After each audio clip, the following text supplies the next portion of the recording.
Hello and welcome to another episode of Beyond the Black Rims. I'm Mars Girl. I'm Josh Knight the First. Welcome. It's Season 2, Episode 2. Or Episode 24 if you're keeping count.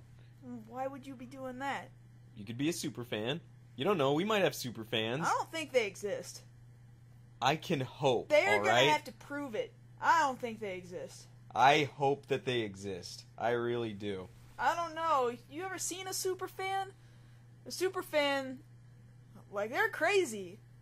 Like, there's some, like, you gotta be careful. You gotta watch yourself with it. Like, they have all the best intentions in the world, but I'm just saying, I don't think you know what you're asking for. Maybe I do, maybe I don't. I'd just like to think somebody would like to know all the information about which episode it is. That way somewhere down the road, when it's not really applicable, somebody can be like, well, actually, it wasn't just Season 2, Episode 2, it was also Episode 24 in the airing or, you know. Those people are also the kind of people who would like to know, where you sleep, when you sleep, what your bathing habits are. I'm just saying. Oh, well, I can answer those questions right now. Where do I sleep? In a bed. When do I sleep? When I'm tired. What are my bathing habits? I bathe with water and soap. You look. The audience can't What? see this, but the What? cat is looking at you right now, like she too thinks you're the dumbest dude with the most skirty answers. Hey, Like- those are still answers admissible in a court of law were I to be asked those questions. Has anything cool been going on this past week amongst us? Cool this week. I have to get an oil change. Oh, well, that's not very exciting, Josh. I know. Other than that, no, I got classes starting up next week. Yeah, it's we're going pretty back boring. to school next week. Yeah, that's nice. Like, we're actually gonna be college-educated folk. Well, it's not that we weren't already. We'll just have We'll a piece just- of paper that says we will. Eventually. You sooner than me by maybe a semester. Yeah, but that's not much. No, it's not that much. I'm gonna have to do something about my job, though, because that job is not gonna let me take courses over at college itself. I'm doing online courses. That works for me right now, but I'm a full-time employee and I'm a full-time college student. That's gonna be difficult. I understand that. I'm doing a full schedule this semester too, and I can still work, and my job gives me cookies. And you also work only part-time. Like, But my job gives me cookies. I guess that makes up for the fact that you're not a full-time employee after 7 years. Well, almost. Almost. Almost full-time or almost 7 years? No, almost a full bag of cookies. They give you pretty alright hours, though. Yeah. So it's not so bad. Anyway, we're gonna be talking about stuff. Yes. What kind of stuff are we gonna be talking about? Like, I'm talking about some Sailor Moon related stuff. We talked about the musical before is getting a revamp. They're reintroducing a brand new musical, and they did something of a press conference just yesterday. And I guess it's worth noting we had a completely different show planned for last night. Then, as usually is the case with us, at the last minute, certain things happened that changed the stories we were going to cover. So, Kaylin had another story, but now she's going to be talking about Sailor Moon. I had another story that will probably get talked about later, but I'm going to go ahead and tackle the big news from last night.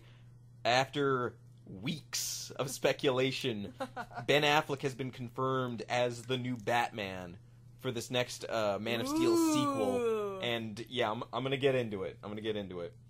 And together we're going to be talking about PlayStation 4 getting its official release date solidified and what that means for other Sony products that are already out right now, so it's going to be great. Yes, it will be. It will be great. Now, usually this is the point in the show where we'll go over something we've talked about before, a little bit of a follow-up. The slight follow-up that we have here is just this week, Because yesterday. I can't stop talking about friggin' Final Fantasy 13. Yes, because Like- we know how much you love it. You guys can't see the air quotes I'm doing right now, but love it. They just released a new trailer just yesterday for this game coming out, and Kaylin? Well, okay.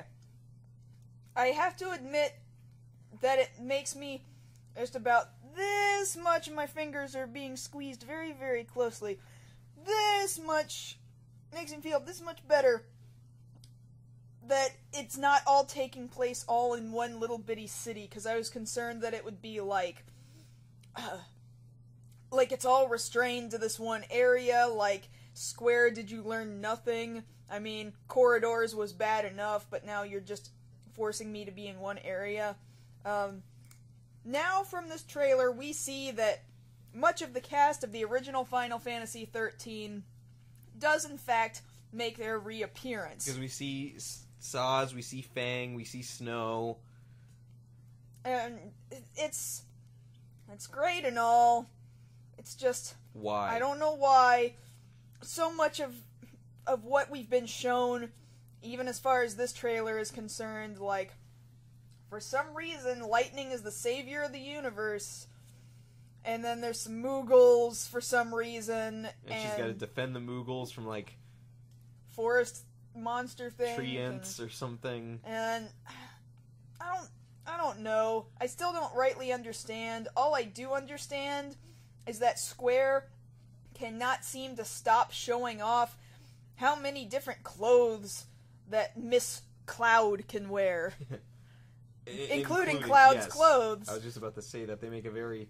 Or since they've announced it, they made a very large point of you can wear this outfit of Cloud's, even though this is technically still Cloud. With a different name, because her name is Lightning. It's a completely different element going on. Completely different piece of nature. That doesn't matter. All I'm saying is...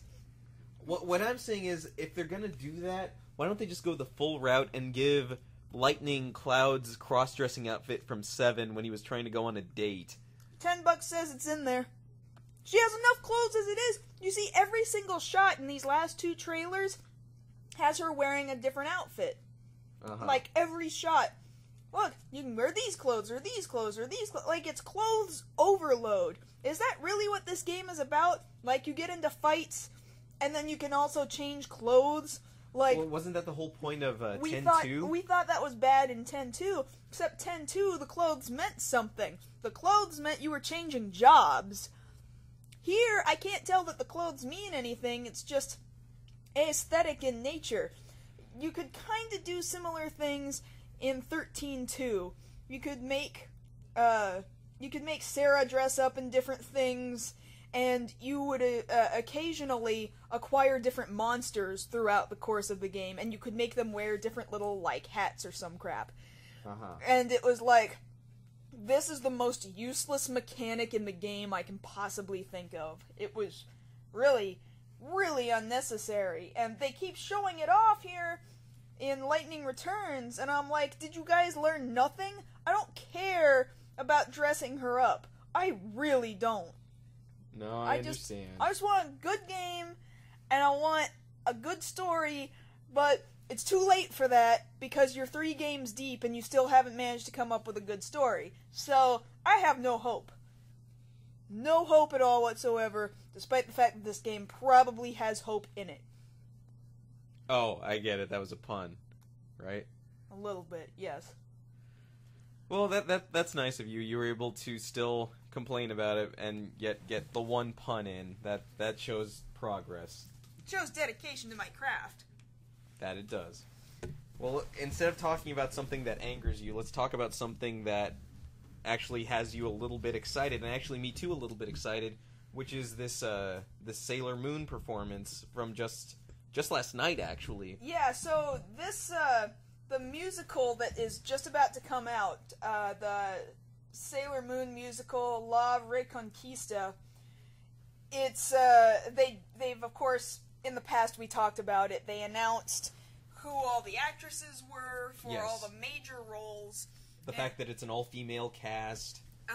So now, yesterday, there was a performance at some particular Nico Nico Doga event, and it actually got live-streamed to Nico Nico Doga premium account holders. don't worry, I managed to acquire this thing, despite the fact that I'm not a premium account user. Don't ask me how. I'm not going to tell you how. I'm not asking questions. I'm not going to tell you how. Though I will say thank you to one particular viewer / listener who did, drop the hint. Like, Charmaine, you got this. Yes, thank you. This You've was actually great. provided a story. So, it just dropped in, last night. We were planning on recording while this was going on, and then we found out this was going on, and we were like, screw it, can't do the show, something brand new, we gotta talk about this instead. Right. So, they do this, what basically amounted to a press conference, even though there was only about, 20 minutes, give or take, altogether? Of course, it was a much larger event. But the Sailor Moon portion, in and of itself, was fairly short.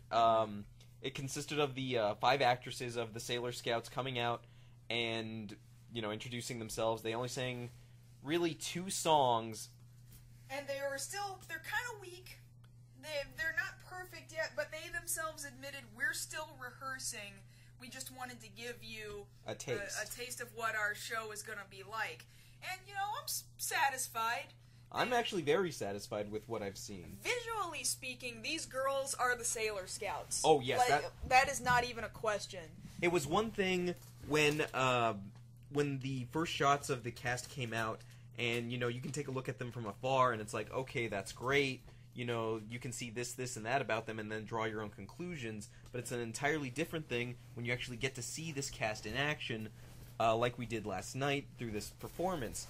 And even more so, for my money, granted, I'm not the biggest Sailor Moon fan in the world, but these actresses very much brought to life every last one of those characters in their movements, definitely in the look.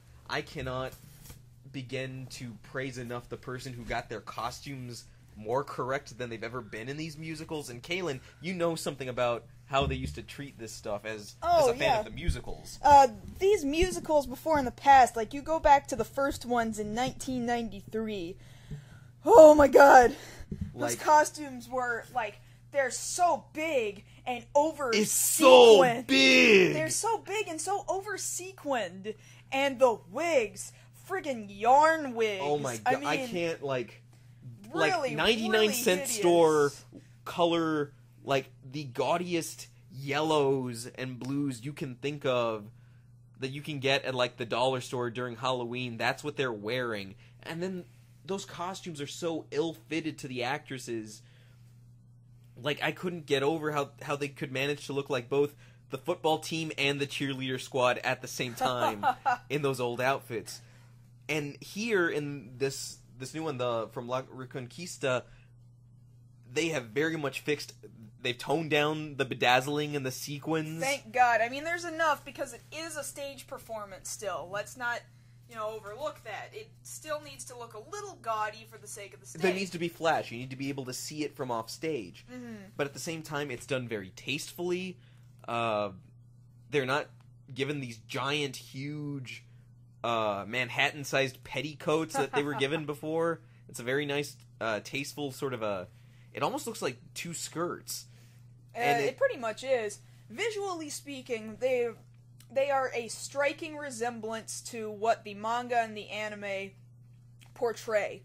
And then as they stood up there on that stage and they spoke to their audience, their own personal personalities were coming out, because they weren't talking necessarily in character. They were saying, not very much, no. We're the actresses. This is what was going on when we went for our auditions. This is what it's like to be working with these other actresses who are playing these other characters. So you could see, as their personalities were coming out, it's like they just casted each of those 5 sailor soldiers because those were those people. Yes.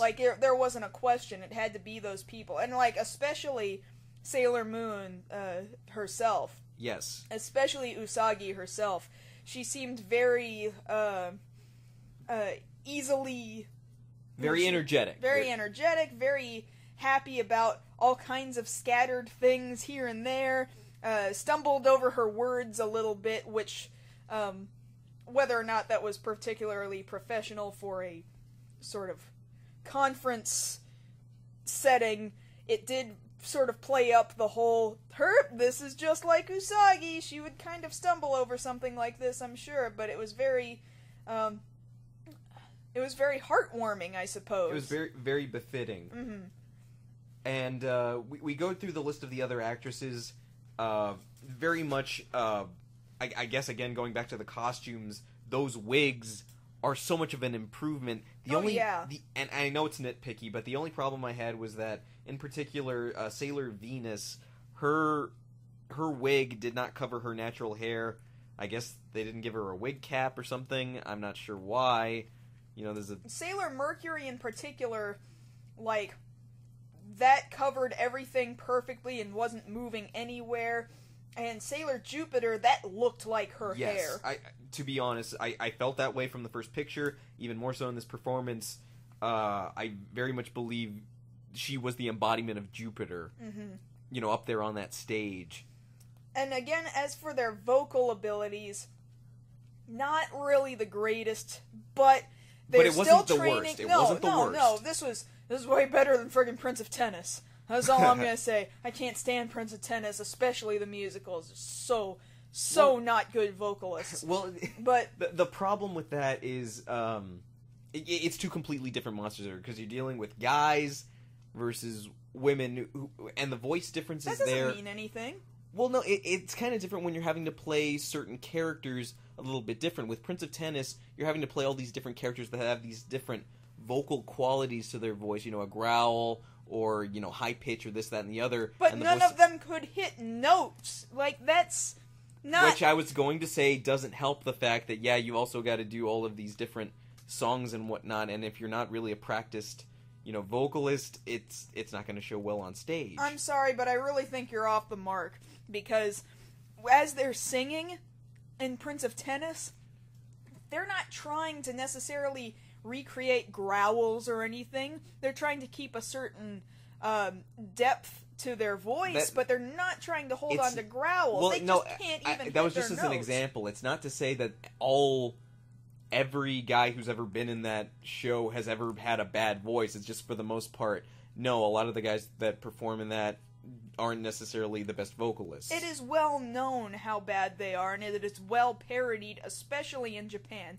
The only people who go to see Prince of Tennis are a bunch of women who don't care how their voices sound. They just want to see these pretty men play these pretty anime and manga men. Fair enough. Now, which might again be the case with Sailor Moon, that they went for striking visuals, because they look perfect. But they didn't necessarily care. They cared enough that the girls could hit the notes, which for the most part is what they were doing, aside from a thing here or there. But one, they're not done practicing. Right. And two, they seemed fairly obviously nervous. Like, this is their first time doing front this. Of, you know, a live audience. They might have never done anything like this prior in their career either. They're still teenage girls. Well, with the exception of Jupiter. Yeah. And the thing about that, too, is, in their defense, because I do actually want, you know, to keep my high hopes for this, is the fact that this was an outdoor performance, and getting monitor back, you know, being able to hear your own voice or the tempo of the music is kind of harder in an outdoor setting. So I give them that conceit. That is true. So, yeah, are the vocals the best? No. Are they horrible? Absolutely not. No, I agree with you. I think in the theater setting, once they actually get this thing off the ground, they'll sound absolutely fine. And then once you add in all the effects, full music, the fights that they're going to be doing, because they admitted, you know, there's also going to be fighting going on while we're singing these songs. I just also feel like... I think it'll be fine. I just also feel like, for the most part, Japan doesn't necessarily care whether their vocalists in musicals are actually, like, well-practiced vocalists. I really don't. Because, like, they care about putting on a show, and they put on a good show. It's just, like, these are also big shows, and they get DVD releases, and sometimes they're broadcast on network television only once in a blue moon. Does that happen? But, you know, you you take a typical American performance with that much public sort of, like, come on out and see it, come on out and see it. It's getting TV and internet publicity. They don't risk people who look good and can't sing. Well, see, I think a good juxtaposition between, this is a Japanese musical and a musical over here, I would think to compare between the two would be, Sailor Moon musicals versus something like, say, Spider-Man Turn Off the Dark, where over here with Spider-Man Turn Off the Dark, it's kind of exactly what you're talking about. There's very much the emphasis on, we have to make sure Spider-Man can sing, and not so much of an emphasis on, does he look like Spider-Man? Yeah. Or does Mary Jane look like Mary Jane? Or does Green Goblin look like Green Goblin? But they sure can sing. At the same time, wasn't that the same stage performance that just, it had all kinds of other problems with it? Initially, yes.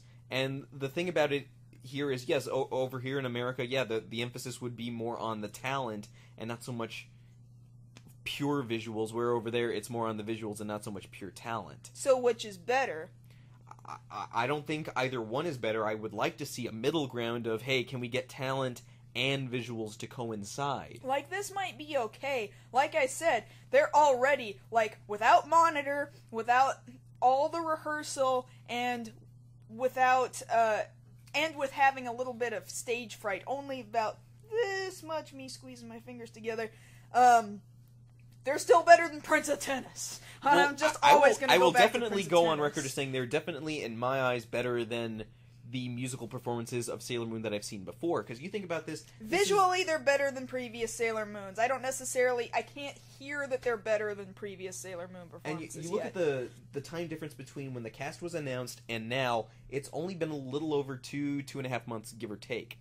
So, if they're just starting out with this, they were comfortable enough to do a quick, 15-20 minute performance. Once the show actually premieres, and I believe that's not for another month here. Yeah, because tickets are already on sale, but and I think it's worth noting, they ask the audience at a certain point, okay, so how many of you guys have already bought tickets? And you see all of these hands shoot up emphatically like, ooh, me. And you see these two girls in specific in the front row who are so diehard fan, and you can tell... Well, right at the very beginning, this one particular of those two girls, the second the Sailor Scouts walked out onto that stage, they cut to a shot of this girl, and she is so happy, she is crying. She's like, this is it! This is real! This is what it's supposed to be! It was all over her face. Like, she had, what is it? She and her friend had fans that said, congratulations for getting the part? Yeah. And they were screaming up at them like, you look just like them! They were so happy. Like, how can you be... Like, I laugh about it, but how can you be, like, either mad or how can you make fun of people who are just so overjoyed that... And how must they feel up on stage? Like, they just made these girls' dreams come true. Yes. Like, and that's the thing, too. It wasn't just... girls. There's a lot of grown men in that audience, too. There are a lot of grown women in that audience.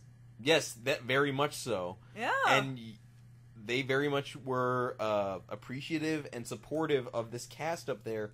So I suppose that's something to be said about the range that Sailor Moon has, but not probably on purpose.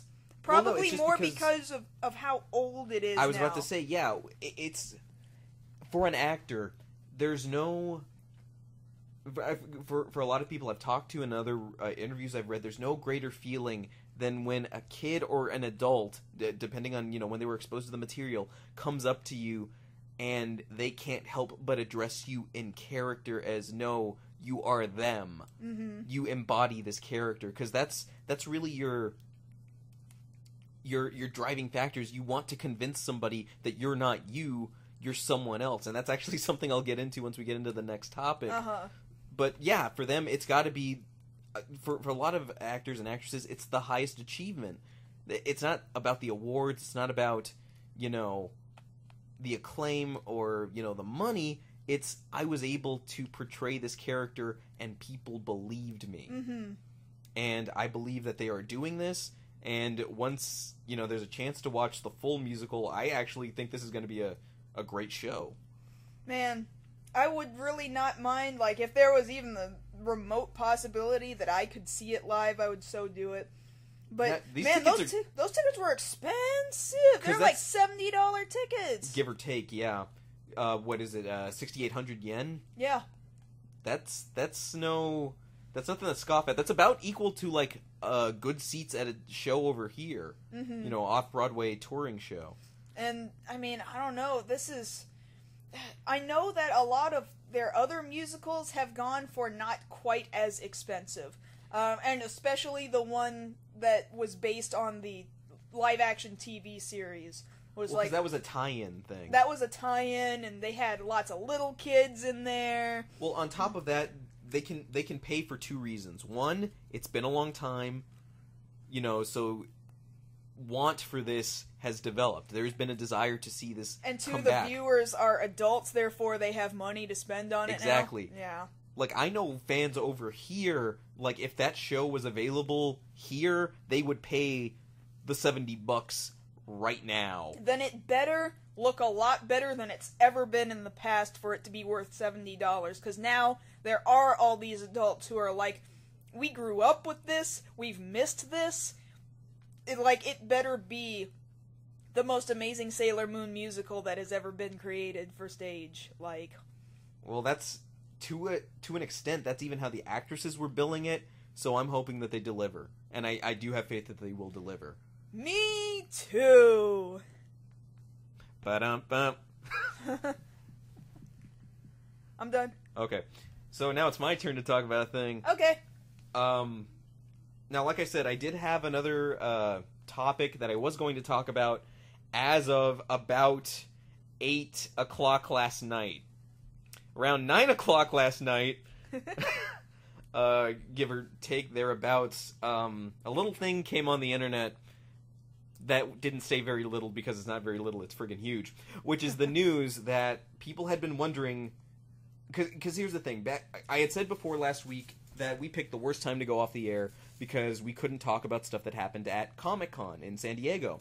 And one of those major announcements that was made was that the next Man of Steel sequel was going to feature Batman.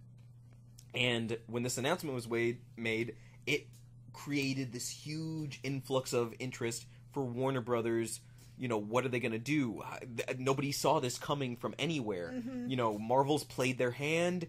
They've already laid out, okay, this is all of our phase 2. This is going in 3 years down the road. We are showing you what we've got coming 3 years down the road. So they're pretty much, their turn's over. Now it's DC's turn. How do you match that? So they match with this surprise announcement that, yeah, we're moving forward with a Man of Steel sequel, and it's also going to feature Batman. And as soon as that announcement is made, the first thing that comes up is, well, who's going to be Batman? Because personally, well, we obviously already knew who Superman was going to be. Right, because it's Henry Cavill, reprising the role from this year's movie. And I personally thought, since, they don't even have a script yet, they're still working on it, that they would have to take, several months before we found out what was going on. I didn't think it would only take a matter of weeks before we find this announcement out. And really, it's only been a little over a month since that announcement has been made. And last night, the news broke that Ben Affleck is cast in this movie as the new Batman. And the internet has quite literally exploded with... What is this? What? And the reactions all over the board have been very loud, very strong, and for the most part, very negative. Like, even this morning on Kotaku, they had a list of the 50-plus greatest tweets about Ben Affleck's casting as Batman. Very few defending him, most decrying the decision. Because here's what my reaction to it was, right? It wasn't really a good, it wasn't a bad, it was like, where did this come from? Like, did somebody really see, like, no, I see something in this kid. Like, yeah, I mean, he's no kid ananymore. No, that was just my Yeah. My amusing phrasing there. Thanks for ruining that, Josh. That's what I'm here for. It's just like, somebody must have seen something in him really hard. Not that anybody was specifically saying, you know exactly who I don't want to be Batman? Ben Affleck. Like, I don't think anybody was saying that because he wasn't even on the radar. No, he wasn't. That was the thing. We were looking at this the other day, just websites talking over stuff, like the top names that were coming up were like Josh Brolin or Ryan Gosling, you know, either very old or very young, and a couple of other names thrown in there, people from True Blood, Game of Thrones, what have you. You know, top players right now. Mm-hmm. You know, what's hot. And if you follow that, yeah, Ben Affleck still makes sense, because I don't think hardly anybody read the dang press release as to his credentials, because nobody's looking at his credentials. Most people, I'd argue about 75% of the people decrying this decision are basing it off Daredevil. Uh-huh. And a lot of his older movies. You know, half the... You can't blame a bad movie on the actors, because all the actors are doing are being directed. Exactly, and That's what I say about voice acting all the time. About, like, American dub-overs of anime and video games. Like, people get so mad at the American voice actors, and I'm just like, well, they were just doing what they were told to do. Right, exactly.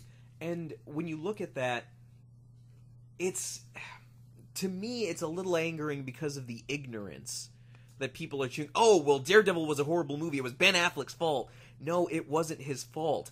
One, the execution, again, falls back to the director and the writers. He was not necessarily the worst Usually choice. a producer. And a producer, too. Most problems with Daredevil go back to the director, Mark Steven Johnson, who... most people famously know for that movie and for the first Ghost Rider movie. Uh-huh. And everybody knows the problems with those.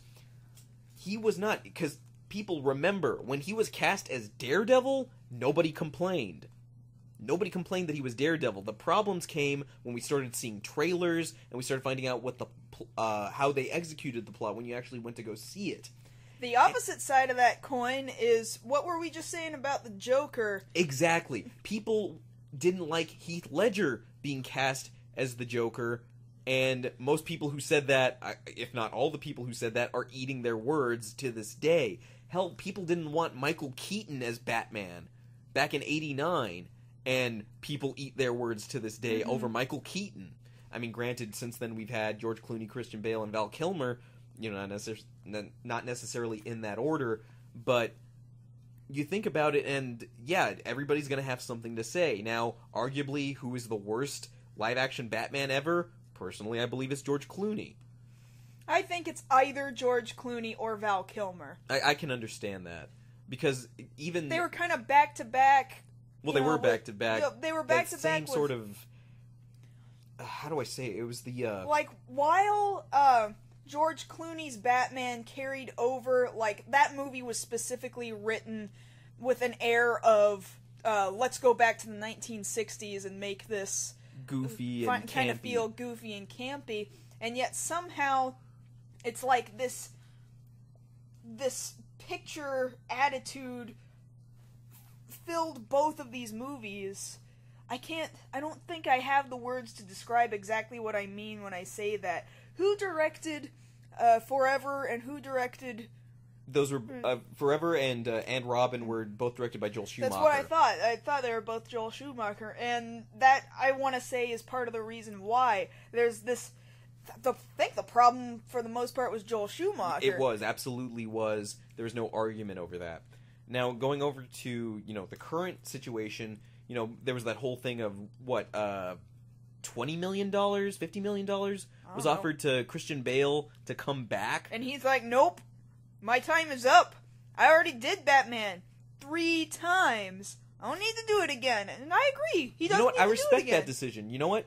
It's fine. Because Nolan told his story. They've already said this Batman's going to be a different Batman from Nolan's Batman. Granted, they used the same Wayne Enterprises logo, but that's nothing to trip over. That doesn't mean it's a carryover from the Dark Knight trilogy. Lots of stuff can look like previous stuff, because otherwise how would you recognize the characters if they all, you know, completely changed their looks every single time somebody new picked up a pen and decided to draw their own comic of them? And I mean, come on, different people work with these characters all the time. And you look at it, if we're going to knock, Ben Affleck for Daredevil and hit that so hard, hey, people, can we remember how bad we were knocking Chris Evans for getting cast as Captain America, saying, oh, well, he was already the Human Torch. Well, he's my favorite superhero now. Yeah, exactly. People eat their words over this, because it doesn't matter if they were already a superhero once, because stuff like that gets rebooted all the time. You want to worry about him having been the Human Torch? Well, guess what? They're rebooting Fantastic Four. It's not even an issue anymore. Same thing with Batman. You knew it was getting a reboot. So why are we complaining so hard? Oh, well, Daredevil... Shut up about the Daredevil thing. It wasn't his fault, and if you look at any of his other work, I'm willing to bet most of the people complaining about this didn't see The Town, didn't see Argo, didn't see any of the other movies recently that have proven his worth and his ilk as a writer and as an actor and a director. Yeah, I don't think he's a particularly bad performer, to be honest. I never really did. No, it's just, you like to make fun of what you know is popular, which is, Daredevil or his work in Good Will Hunting with a heavy Boston accent. Like, that joke was played out in 99. Mm-hmm. Back when all of those... everything happened and they won the Oscar for writing for that movie. So those jokes are already over 10 years old. Those jokes are getting ready to graduate from middle school. It's not like Batman's gonna have a Boston accent. Hey, Robin, where'd you park the car? Yeah, I get it. That joke was funny the first 5 times I read it last night before 10:30. It's already old hat this morning. And now, let's move on. There's other things to think about as far as this movie goes. The casting, I'm not mad at it. I want to see more than just that. Because what's more worrisome is that we've got no script yet.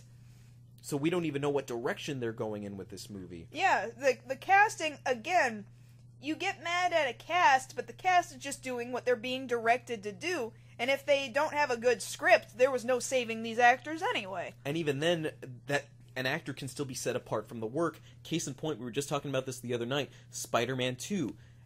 For its time, yeah, it made a lot of money. But was the acting in that movie particularly great? No. But whose acting stands out in that movie? Doc Ock. Exactly. The performance there from Doc Ock sets himself apart from everybody else in that movie. And it's very much seen that he was given a piece of a crap script, but he acted the hell out of that crap script. And you come to think about it, yeah, he made Daredevil and he made Good Will Hunting all those years ago when he was just starting out. He's had a good 14 years of practice since Good Will Hunting, a good 10 years of practice since Daredevil. I think an actor can grow.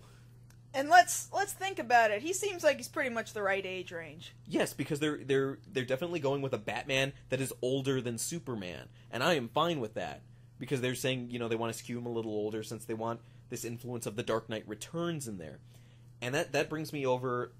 I don't want to run long on this, but just for tone, what they have to do in this next movie, because one thing that they said is, okay, since we're kind of throwing in this Dark Knight Returns feel, there's definitely going to be a fight. But the question is, what are they going to fight for?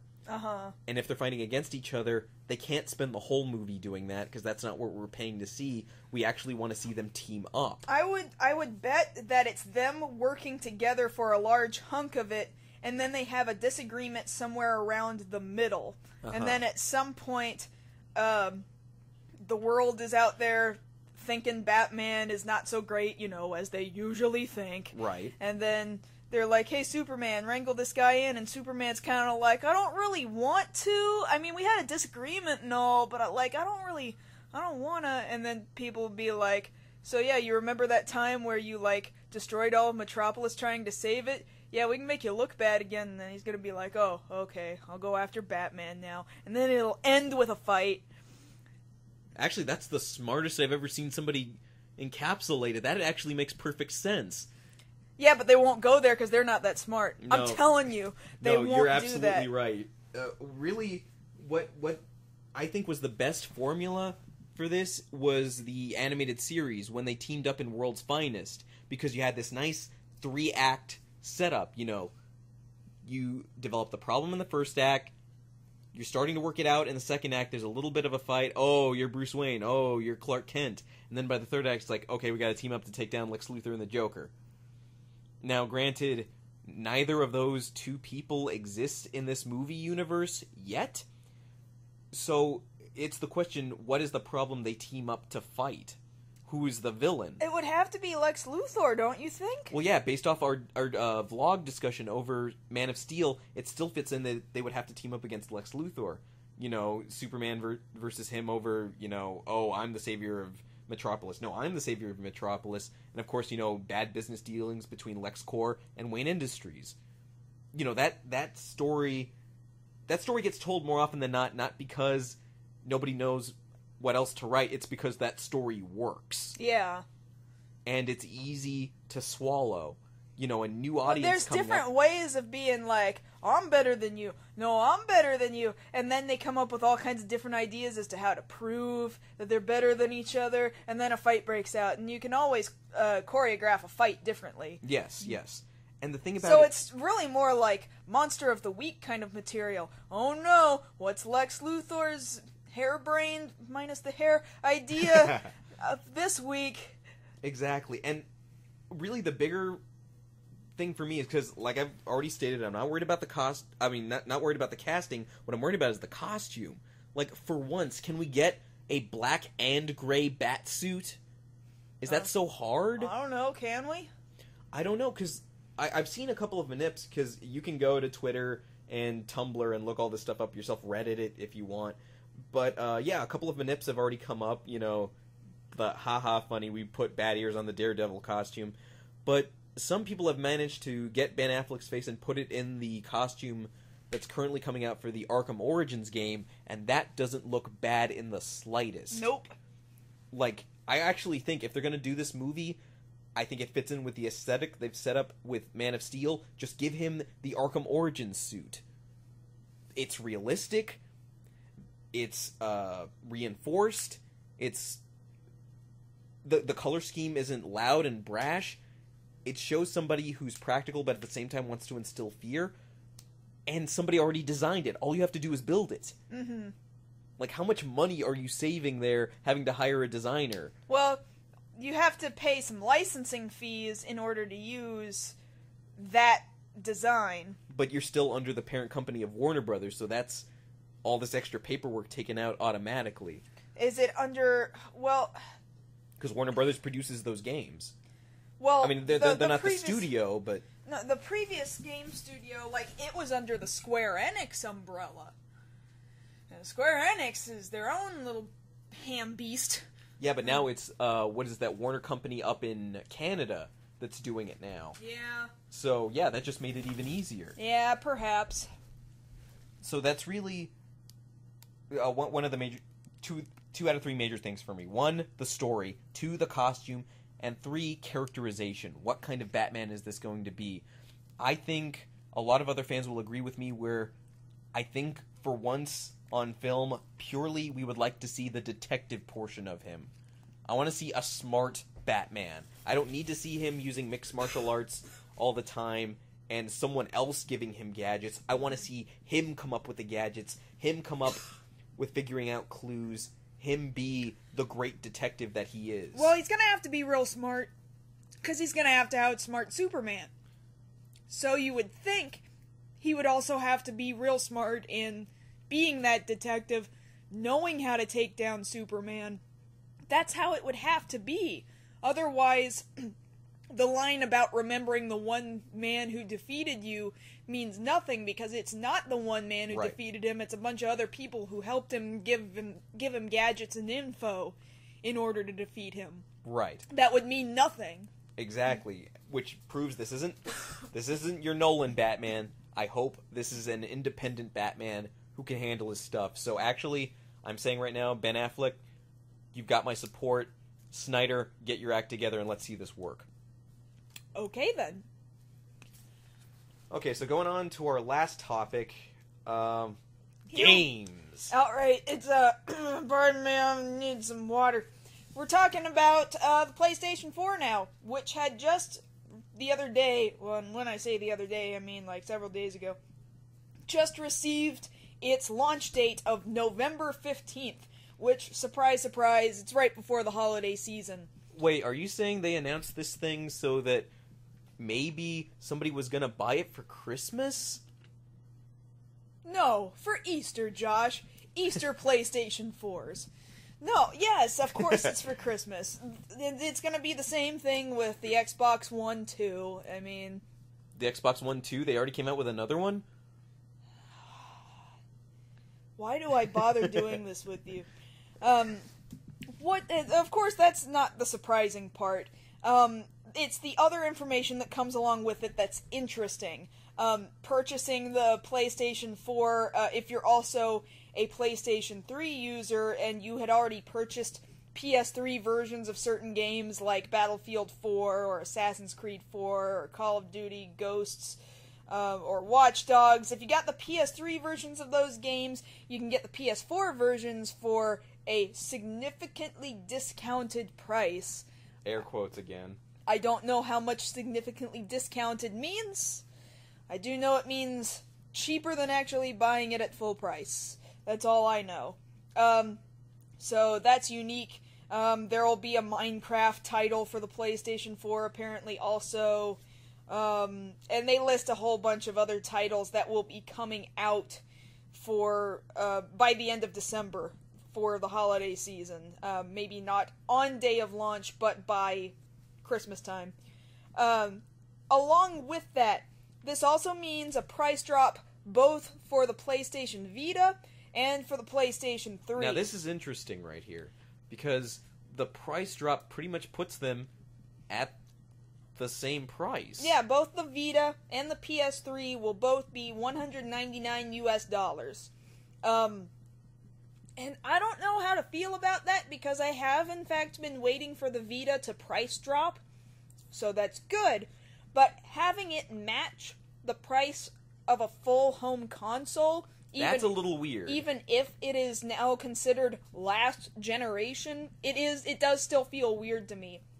And I almost feel like I want to wait for the price to drop again before I make a purchase of the Vita. Because I want to argue so bad for myself to just give in and make the purchase of a Vita, but I can't get myself to do it. I just can't. There's some games that appear worth it, but it's like not a big enough library for me to want to drop $200.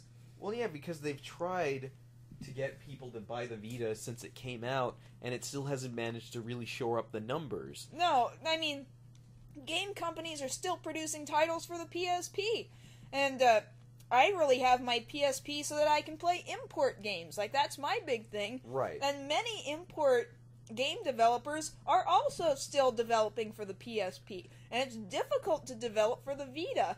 And it's just like Sony couldn't get their act together after releasing the PSP, because then they were like, let's release the PSP Go. Oh, that's a real stupid idea. Make all the games forced download only.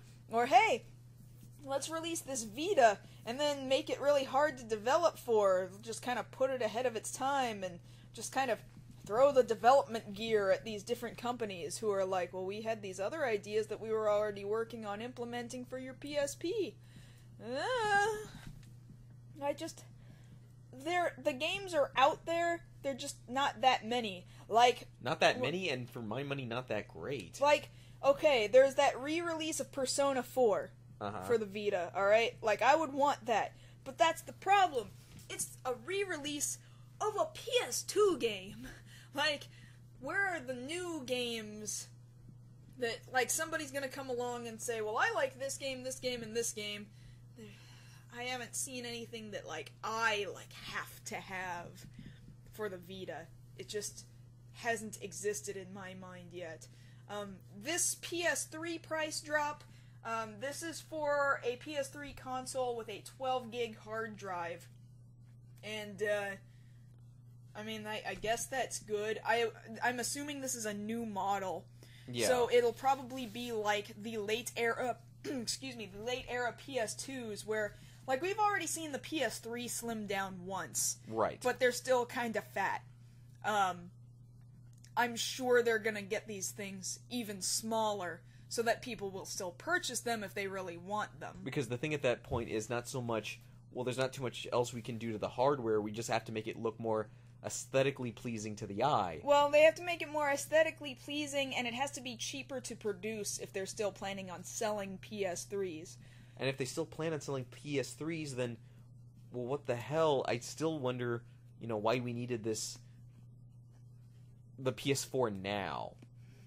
I really don't know yet either, because what I'm looking at for the remainder of 2013, the 33-game library, these are titles like NBA 2K14, more Call of Duty, more Skylanders, more Need for Speed, more Madden, more FIFA, more NBA, more Killzone, more Assassin's Creed, Just Dance, Lego Marvel Superheroes. These are not new titles. No, these are titles sequels to old titles. Well, these are titles that were all going to come out eventually anyway. So I'm not seeing anything super impressive this year at launch. At first I was all excited because, PS4, man, they're not going to screw me out of anything. I'm buying that on launch day. Yay! And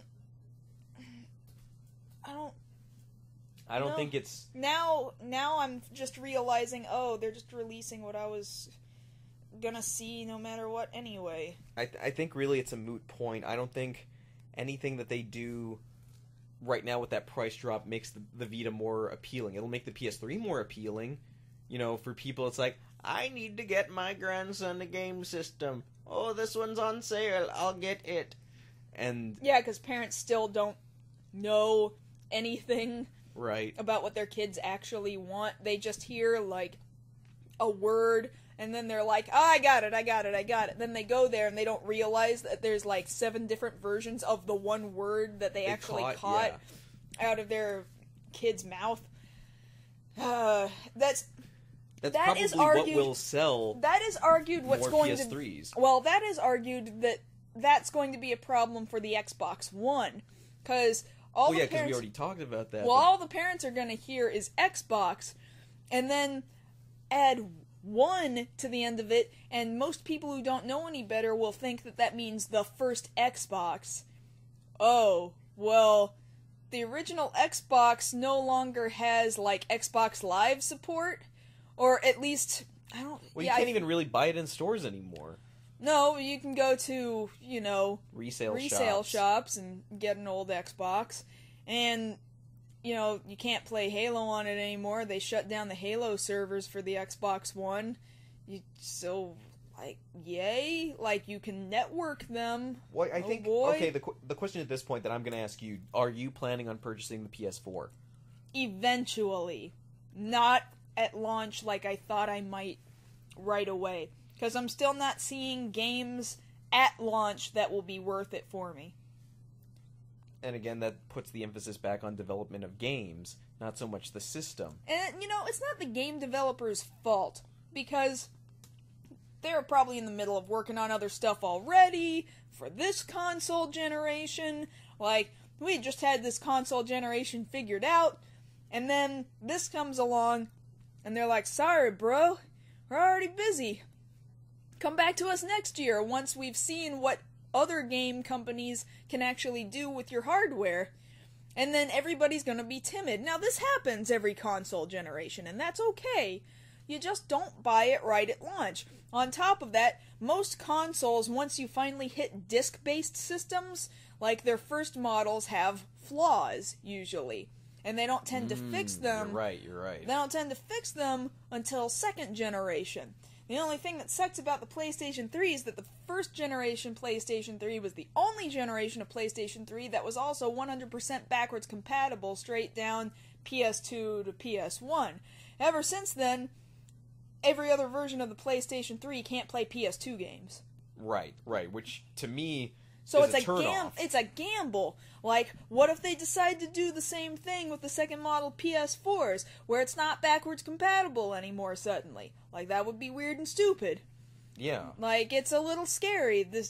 Being a gamer is a risky business. You're just throwing your money at stuff that's technically incomplete, which you can say about games, too, that have, like, downloadable content, but it's technically on the disc already. So what you're doing is paying the company to unlock it from the disc. So it's saying it's the equivalent of, like, say I buy a book online, and then I wait, and I paid like $200 for this book, and then in the mail I get this little envelope, open up the envelope, and then in the envelope is a white piece of paper that has a link to a digital version of the book. Yes, it's like that. Thanks, Tumblr.